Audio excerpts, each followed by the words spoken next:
Hi there, I'm Lu Mitchell, founder of the website joywithdepression.org. Welcome to my podcast about depression during menopause. Susan Jones was in her mid-40s when she started noticing changes in her body and mood. Her period became irregular and more intense. She began to have hot flashes, gained weight, and her energy levels dropped.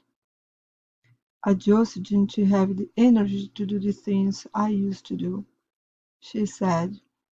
"I like to go to the gym in the mornings or play the piano." Susan lives in San Antonio, where she works as a secretary at Alamo Hospital. At the time, she struggled to get ready to go to work. She felt sad, and she began to withdraw from friends. Jonas knew that she was going through perimenopause. The years leading up to menopause are when women's bodies prepare to stop menstruating.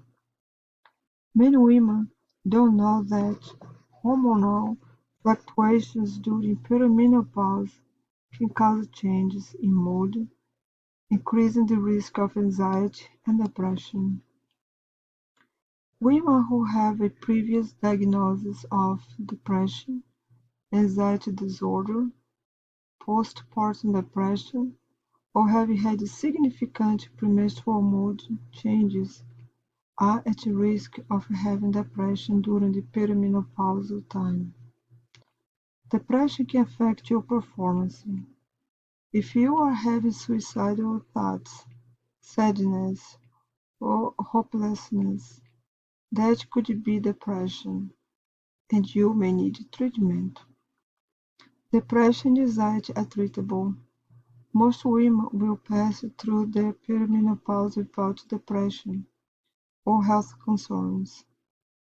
About 18% of women in early perimenopause and 38% of women in late perimenopause will have depression. Symptoms of anxiety and panic attack will be more common during this period because some women are more sensitive to hormonal fluctuations. Also, environmental changes such as divorce, changes in career, children leaving home, or taking care of elderly parents can increase the risks of developing depression. Jones was familiar with depression. "I had been depressed before, and I didn't feel hesitate to seek the care and getting counseling and sometimes medication," said Jones.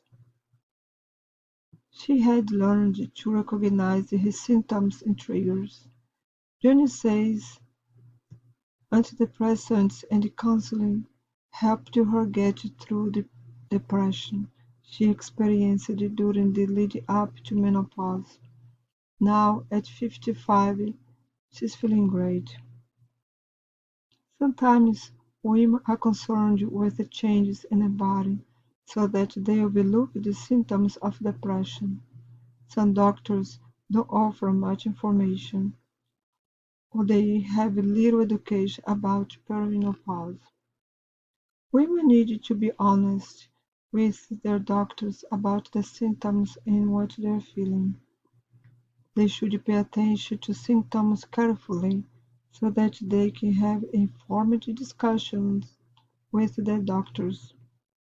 Depression is not normal during menopause, and you should not think this way. Act now. Visit the website Joy Without Depression and website North American Menopause Society.